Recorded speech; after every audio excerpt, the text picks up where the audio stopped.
सफल बने, समर्थ बने, पावन बने जीवन। मीठी मुरली सुन के पाए सुख सघन। आज का चिंतन, आज का चिंतन। ओम शांति। Good morning. स्नेह का सागर मीठा वावा, परम शक्ति ज्योति बिंदु परम पिता परमात्मा, आज हम बच्चों को कह रहे हैं निरंतर याद रहे कि हमारा बाबा बाप भी है, टीचर भी है, तो सदगुरु भी है। यह याद ही मनमना भाव है। साथ में बाबा पूछ रहे हैं हम बच्चों को, माया की धूल जब आंखों में पड़ती है तो सबसे पहली गफलत कौन सी होती है? बाबा कहते हैं माया पहली गफलत कराती है जो पढ़ाई को ही छोड़ देते हैं। भगवान पढ़ाते हैं यह भूल जाते हैं। बाप के बच्चे ही बाप की पढ़ाई को छोड़ देते हैं। यह भी वंडर है। नहीं तो नॉलेज ऐसी है जो अंदर ही अंदर खुशी में नाचते रहे। परंतु माया का प्रभाव कोई कम नहीं है, वो पढ़ाई को ही छुड़ा देती है। पढ़ाई छोड़ी मना एब्सेंट हुए। बाबा कहते हैं ओम शांति। रूहानी बाप बैठे रूहानी बच्चों को समझाते हैं। समझाना उन्हों को होता है जिसने कुछ कम समझा है। कोई बहुत समझदार बनते हैं, बच्चे जानते हैं ये बाबा तो बड़ा वंडरफुल है। बाबा कहते हैं भले तुम यहां बैठे हो परंतु अंदर में समझते हो ये हमारा बेहद का बाबा भी है, बेहद का टीचर भी है, बेहद की शिक्षा देते हैं, सृष्टि के आदि मध्य अंत का राज समझाते हैं। स्टूडेंट की बुद्धि में तो यह होना चाहिए ना, फिर साथ में जरूर ले जाएंगे। बाप जानते हैं यह पुरानी छी दुनिया है, इनसे बच्चों को ले जाना है। कहाँ? घर। जैसे कन्या की शादी होती है तो ससुराल घर वाले आकर कन्या को अपने घर में ले जाते हैं। अभी तुम यहां बैठे हो, बाबा समझाते हैं बच्चों को अंदर में जरूर आता होगा कि हमारा बेहद का बाप भी है, बेहद की शिक्षा भी है जो देते हैं हमको। जितना बड़ा बाबा उतनी शिक्षा भी बड़ी बेहद की देते हैं। रचना के आदि मध्यांत का राज भी बच्चों को समझाते हैं और ये बातें बच्चों की बुद्धि में हैं। इसलिए बागते हैं चलते फिरते उठते बैठते बुद्धि में यही याद रहे, मैं एक आत्मा हूं, मेरे पिता परमात्मा है। बाबा बार बार आज बाबा कह रहे हैं बाबा हमारा बाबा भी है, टीचर भी है, गुरु भी है। टीचर को कब भूलेंगे क्या? टीचर द्वारा तो पढ़ाई पढ़ते रहते हैं। कोई कोई बच्चों से माया बहुत गफलत कराती है, एकदम जैसे आंखों में धूल डाल देती है, पढ़ाई छोड़ देते हैं। भगवान पढ़ाते हैं, ऐसी पढ़ाई को छोड़ देते हैं। पढ़ाई ही मुख्य है। सो भी कौन छोड़ते हैं? बाप के बच्चे। तो बच्चों को अंदर में कितनी खुशी रहनी चाहिए। बाप नॉलेज भी हर बातों की देते हैं, जो कल्प कल्प देते हैं। बाप कहते हैं कम से कम इस रीति मुझे याद करो। कल्प कल्प तुम ही समझते हो और धारण करते हो। इनका बाबा तो कोई है नहीं, वही बेहद का बाप है। वंडरफुल बाप हुआ ना।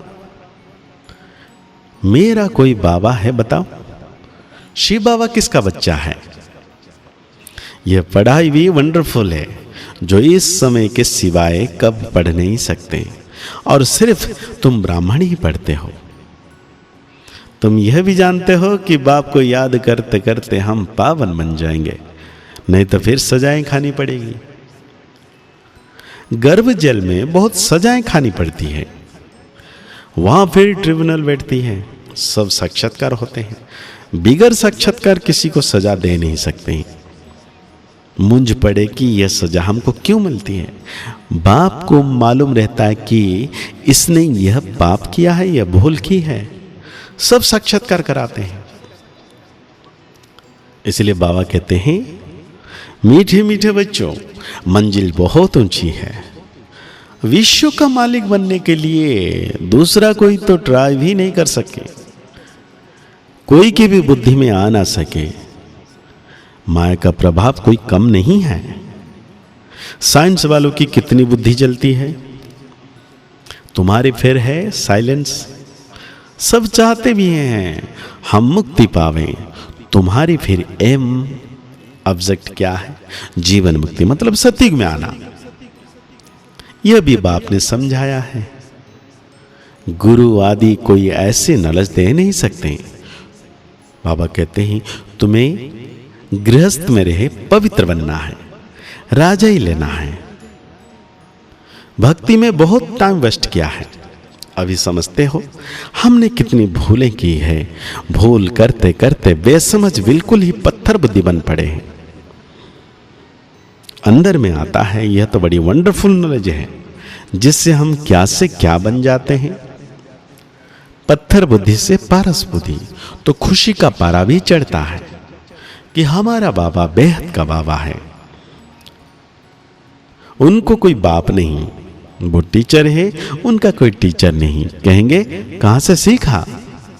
वंडर खाएंगे ना। बहुत लोग समझते हैं यह तो कोई गुरु से सीखा।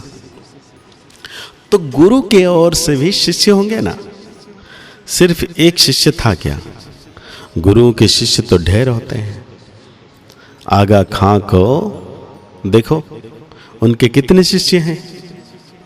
गुरुओं के लिए कितना अंदर में रहता है, उनको हीरो में वजन करते हैं। तुम ऐसे सदगुरु को किस में वजन करेंगे? यह तो बेहद का सदगुरु है। इनका वजन कितना है, एक हीरा भी नहीं डाल सको। मना आत्मा कितना सूक्ष्म है। लगता है ऐसी सी बातें तुम बच्चों को विचार सागर मंथन करना है, विचार करनी है। ये तो महीन बात हुई। भल यह तो सब कहते हैं है ईश्वर, परंतु ये थोड़ी समझते हैं कि बाप टीचर सदगुरु है। यह तो साधारण रीति से बैठे रहते हैं। यह ऊपर संदली पर भी हैं, इसलिए बैठे हैं कि मुखड़ा देख सके। बच्चों पर प्यार तो रहता है ना। इन मददगार बच्चों बिगर स्थापना थोड़ी करेंगे। जास्ती मदद करने वाले बच्चों को जरूर जास्ती प्यार करेंगे। जास्ती कमाने वाला बच्चा अच्छा होगा तो जरूर ऊंचे से ऊंच पद मिलेगा, उस पर प्यार भी आ जाता है। बच्चों को देख देख हर्षित होते हैं, आत्मा बहुत खुश होती है। कल्प कल्प बच्चों को देख खुश होता हूं। कल्प कल्प बच्चे ही मददगार बनते हैं, बहुत प्यारे लगते हैं। कल्प कल्पांतर का प्यार जुट जाता है। भले कहाँ भी बैठे रहो, बुद्धि में बाप की याद रहे।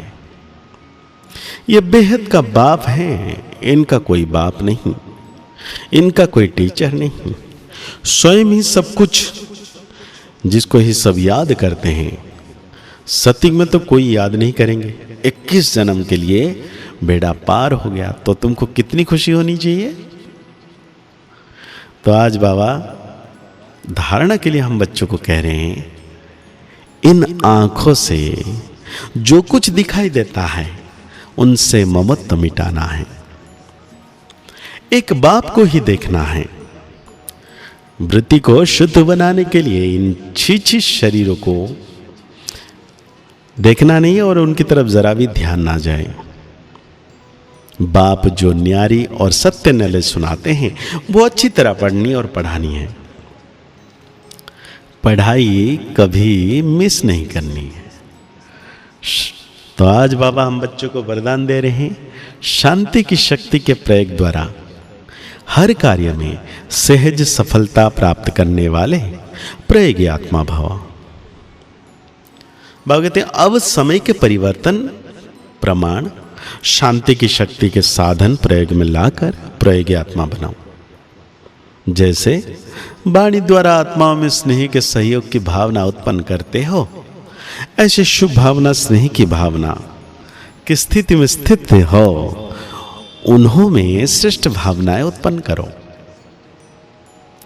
जैसे दीपक दीपक को जगा देता है, ऐसे आपकी शक्तिशाली शुभ भावना औरों में सर्वश्रेष्ठ भावना उत्पन्न कर देगी। इस शक्ति से स्थूल कार्य में भी बहुत सहज सफलता प्राप्त कर सकते हो। सिर्फ प्रयोग करके देखो। शुभ भावना। बस भगते स्लोगन में हम बच्चों को सर्व का प्यारा बनना है तो खिले हुए रूहानी गुलाब बनो, मुरझाओ नहीं। तो आज की मुरली के अनुसार हम सो मान लेंगे।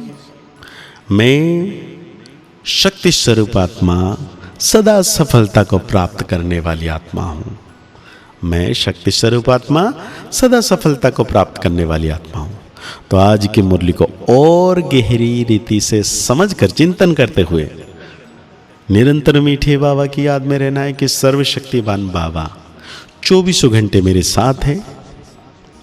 मैं जहाँ भी जाऊँ सदा मेरे साथ है। मुस्कुराते रहिए, आगे बढ़ते रहिए, पुरुषार्थ करते रहिए, खुश रहें, स्वस्थ रहें, मस्त रहें।